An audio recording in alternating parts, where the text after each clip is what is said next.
तो सबसे पहले हमने इलेक्शन लड़ा पार्लियामेंट का। तो जिस बागुन बाबू को हमने जिताया वही मेरे खिलाफ में एमपी में कैंडिडेट को दे दिया। समपूर्ति है, इधर का नाम भूल गए हैं, अब डेथ कर गया है, उसको खड़ा कर दिया और हम इंडिपेंडेंट पार्लियामेंट इलेक्शन लड़ा।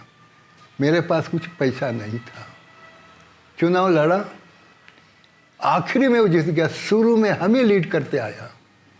इधर सरायकेला जिला का जब काउंटिंग हुआ वहाँ लीड किया, नहीं तो उन लोग इतना नर्वसा गया था कि हम लोग हार रहे हैं, तो आखिरी काउंटिंग में वो जीत गया।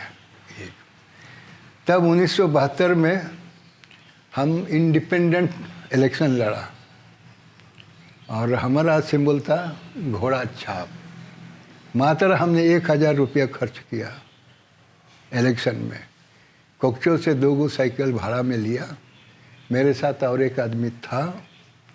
निकला यहाँ से और नाम भूल रहे हैं, जयंतगढ़, बेनीसगर, जो उड़ीसा बॉर्डर में है। यहाँ से निकला 4 ब्लॉक को कवर करते हुए तांतनगर, मंझारी, कुमारडोंगी, मझगांव। वहाँ पहुँचने में 1 सप्ताह लगा और जहाँ रात होती थी उसी गांव में रात्रि निवास करते थे, खाना भी लोग खिलाते थे। फिर वहाँ से चाईबासा आने में 1 सप्ताह लगा। ये 2 सप्ताह हमने इलेक्शन का कैंपेन किया साइकिल से। उसके बाद जब काउंटिंग हुआ हम जीत गया। हमको बड़ा आश्चर्य हुआ। उस समय कांग्रेस से इलेक्शन लड़ा था विद्यासागर पिंग, वो वकील थे। उन्होंने पैसा खर्च किया, बूथ में पैसा भी बांटा, पोलिंग एजेंट वगैरह बहाल किया। हम तो वोटर लिस्ट भी नहीं बांट सका, पोलिंग एजेंट भी बहाल नहीं किया, लेकिन जीत गया। तो हमको बड़ा आश्चर्य हुआ, जिसने पैसा खर्च किया वह नहीं जीता, बिना पैसा का हम जीत गए। तो मेरा माइंड स्ट्राइक किया, इसका मतलब पब्लिक का विश्वास हम पर ज़बरदस्त है। अब मेरा भी फर्ज बनता है पब्लिक का विश्वास के साथ विश्वासघात नहीं करना, और यही हमको आखिरी तक मार्गदर्शन का काम किया है। इसीलिए हम बड़ा बड़ा पोस्ट में भी रहे हैं। हमको कभी पैसा का प्रलोभन हुआ ही नहीं। पैसा की राजनीति हमने कभी नहीं किया, किसी से 1 पैसा नहीं लिया। और हम राजनीति में पार्टी के आधार पर नहीं करते थे। जो भी आते थे हम सबको मदद करते थे।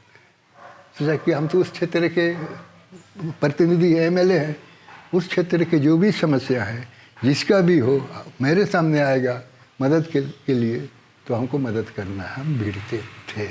और जीतने के बाद भी हम लोग को उस समय तनख्वाह मिलता था 450, और जीतने के बाद 1.5 साल या 2 साल तक हम साइकिल में ही एरिया का मूवमेंट किया, घूमा। मैंने अपने क्षेत्र का एमएलए बनने के बाद भी साइकिल से मूवमेंट करता था। मेरे साथ 3-4 आदमी और साइकिल में जाता था। कहीं मीटिंग वगैरह होती थी, साइकिल में ही जाते थे, मीटिंग एड्रेस करते थे। 1.5 या 2 साल बाद हम सेकेंड हैंड बुलेट खरीदा। बाद में बुलेट से हमने घूमना शुरू किया। तो आजकल के एमएलए लोग, अब उसके सामने बोलिएगा भी तो 1 शब्द आपके लिए नहीं बोलेगा, आप अपने से तो पढ़ेगा नहीं। सामाजिक की ज़रूरत क्या है, ये कभी चिंतन मनन करेगा नहीं। समाज के प्रति कोई कमिटमेंट नहीं है। समाज से वोट लेते हैं, लेकिन यहाँ के समाज के बारे में, यहाँ के समाज का शोषण हो रहा है, यहाँ के लिए जो कानून बना है उसका वायलेशन हो रहा है, वो कभी कुछ बोलता नहीं। एक मोटा मोटी 20 साल तक लगातार राजनीति में रहे हैं और हमेशा प्रोटोकॉल में मिनिस्टर, डिप्टी का, जिला परिषद के अध्यक्ष वगैरह रहे हैं। बावजूद उसके हम गाड़ी नहीं खरीद सका। और आजकल एमएलए बनने के पहले लोगों के पास गाड़ी होती है, और एक बार एमएलए बनने का मतलब, आज का एमएलए अगर 5 साल एक बार एमएलए होता है, करोड़पति बनता है। और हम लोग 20 साल की राजनीति करने में भी लाखपति तो छोड़ दी। क्योंकि बिना पैसा का चुनाव हमने जीता, इसीलिए हमारा माइंड स्ट्राइक किया कि पब्लिक का विश्वास के साथ हमको विश्वासघात नहीं करना चाहिए। इसीलिए जहाँ भी भिड़ने का होता था, जो भी समस्या मेरे पास लोग लाते थे, हम भिड़ते थे और उन लोगों को भी साथ में लेके जाते थे। कि रिक्शा में बैठने का होता है, रिक्शा भी का भाड़ा भी हम उठाते थे। जिनका काम से जाते थे उनसे ही हम नहीं कहते थे कि रिक्शा का भाड़ा दो, हमें रिक्शा का भाड़ा भी देते थे और भिड़ते थे, और भिड़ने से काम भी होता है। हम लोग के समय में पब्लिक कभी अपना गिरबान सेस को रखता नहीं था। अपने सोच करके समझ करके क्या ज़रूरत है क्षेत्र में, उसके अनुरूप हम लोग बात रखते थे। जैसे हमारे समय में 1 इंच पक्की सड़क मझगांव क्षेत्र में नहीं था। हाटगमरिया से मझगांव, चाईबासा से भरभरिया, मंझारी, ये रोड को हमने सैंक्शन करवाया। उस समय प्रोजेक्ट स्कूल हुआ करता था, प्रोजेक्ट स्कूल सरकार ने कर दिया। शिक्षकों की नियुक्ति प्रोजेक्ट स्कूल के लिए जो गवर्निंग बॉडी बनी थी, गवर्निंग बॉडी ने शिक्षकों की नियुक्ति किया। नियुक्ति तो कर दिया, लेकिन शिक्षकों की सेवा को सरकार रेगुलराइज नहीं कर रही थी। तो उस समय हमारे यहाँ से कोलान से भी बहुत सारे शिक्षक गए हुए थे प्रोजेक्ट स्कूल के, पटना में धरना प्रदर्शन के लिए। जब धरना प्रदर्शन उन लोग कर रहे थे, उन लोग को गिरफ्तार करके जेल में डाल दिया था। उसके बाद सेशन हुआ तो हम गए, हमारे क्षेत्र के शिक्षक लोग गिरफ्तार हैं, इसीलिए हम उन लोगों की गिरफ्तारी के विरोध में हाउस के फ्लोर पर बैठ गया धरना पर। किसी एमएलए से डिस्कशन नहीं हुआ, क्योंकि सभी एमएलए के कंस्टिट्यूंसी में प्रोजेक्ट स्कूल है और स्कूल में का ज़्यादातर शिक्षकों के साथ वही समस्या है जो हर स्कूल के साथ समस्या है शिक्षकों के साथ। तो बिन बोले हम जब धरना पर फ्लोर पर बैठ गए, उन लोग बिन बोले मेरे पीछे आकर के हर एमएलए मेरे पीछे बैठ गया। और उस समय क्या दुबे, नाम भूल रहे हैं, मुख्यमंत्री थे, वो अपने चैम्बर में थे।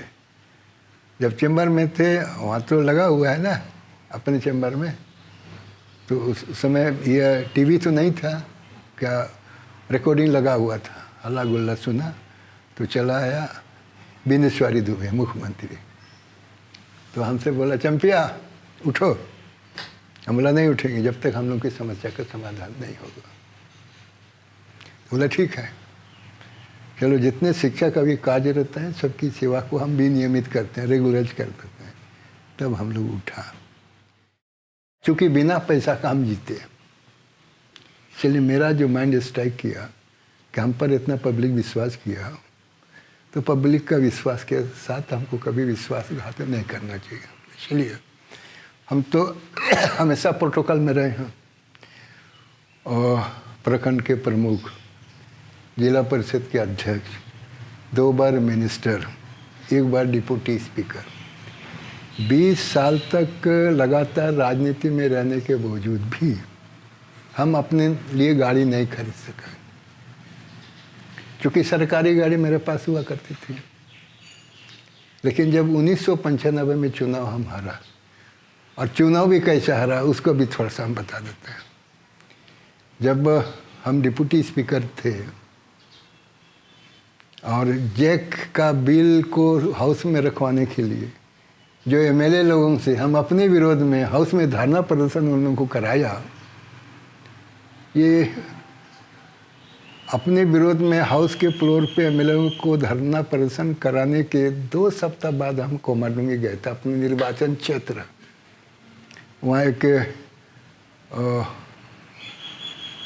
क्या मायाधर बेरा, बहुत पुराना कांग्रेसी है, उनसे भेंट हुई, चाय हम लोग पी रहा था, तो हम इस बात की चर्चा की। हमने ऐसा किया, अपने खिलाफ में एमएलए लोगों को बैठाया जेक का बिल को पारित कराने के लिए। तो उन्होंने कहा मोटा सरदार, वो मेरा पीएस था वहाँ का, कोमाडुंगी का, वो प्रमुख भी थे। मोटा सरदार सिंह को के साथ तो हम लोग यहाँ सुबह शाम चाय पीते हैं, लेकिन गलती से बताया भी नहीं। तो हमको गुस्सा आया, जिसको रखे इतना बड़ा पोस्ट में, गेटेड पोस्ट में, जब किसी को बताएगा ही नहीं हम क्या काम करते हैं, तो उनको पीएस रखने से क्या फ़ायदा है। हमने उसको पीएस पद से हटा दिया। 6 महीने या 8 महीने बाद इलेक्शन हुआ, वो मेरे ही खिलाफ में खड़ा हो गया जेएमएम से, और 10-11 हज़ार वोट हमारा काट दिया, और हम 500 वोट से हारे। मैंने ये समझ लीजिए कि सोशल वर्क करना भी कभी कभार आत्मघाती स्टेप हो जाता है। और हम गाड़ी खरीदे हैं 1995 में, चुनाव हारने के 5 साल बाद 2000 में, वो भी पंप के बलबूते। अगर पेट्रोल पंप नहीं होता तो शायद चुनाव हारने के 5 साल बाद भी हम गाड़ी नहीं खरीद सकते। ये बैंक ऑफ बड़ौदा से हमने फाइनेंस कराया, दिया, गाड़ी खरीदा, तब से अभी हम मेरे पास गाड़ी है। हम मीडिया में नहीं जाते हैं। जितना हम काम कर, जैसे अभी मुख्यमंत्री से हम लोग बात किया, हम किसी मीडिया को शेयर नहीं किए। और लोग काम भी नहीं भी करते हैं तो तुरंत मीडिया में जाते हैं। मीडिया में इसीलिए नहीं जाते हैं, मीडिया को बोलिएगा समय समय पर आपसे डिमांड करता है, 15 अगस्त को, 26 जनवरी को, अब पेपर में कुछ दीजिए। अब हमारा कमाइए नहीं है।